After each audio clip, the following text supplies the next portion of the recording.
EU resistance to sanctions on Israel, historical and contemporary analysis.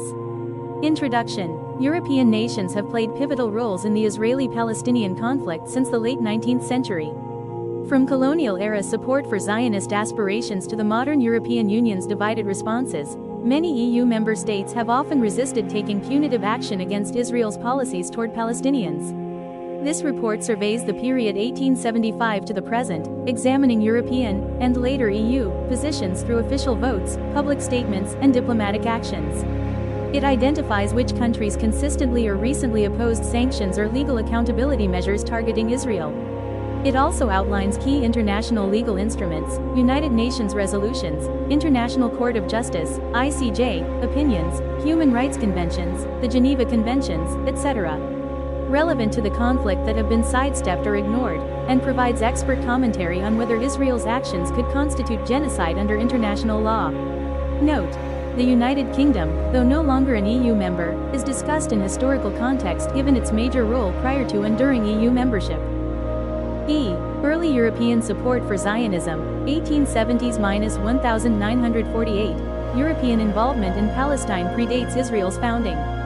In the late 19th century, political Zionism emerged in Europe, seeking a Jewish homeland in Palestine. Key European figures lent support. For example, Britain's 1917 Balfour Declaration endorsed the establishment in Palestine of a national home for the Jewish people, albeit with a proviso that nothing shall be done which may prejudice the civil and religious rights of existing non-Jewish communities in Palestine.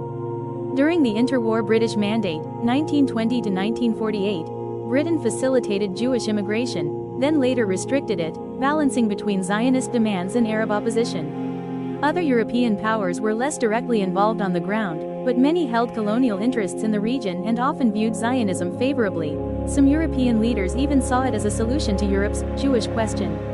By the 1940s, sympathy grew due to the Holocaust's horrors. United Nations Partition Plan, 1947. In the UN General Assembly vote on partitioning Palestine, Resolution 181, most Western European countries supported the plan to create separate Jewish and Arab states, while the UK, the mandatory power, abstained. The plan's passage, with backing from major powers including France and the Soviet Union, paved the way for Israel's declaration of independence in 1948.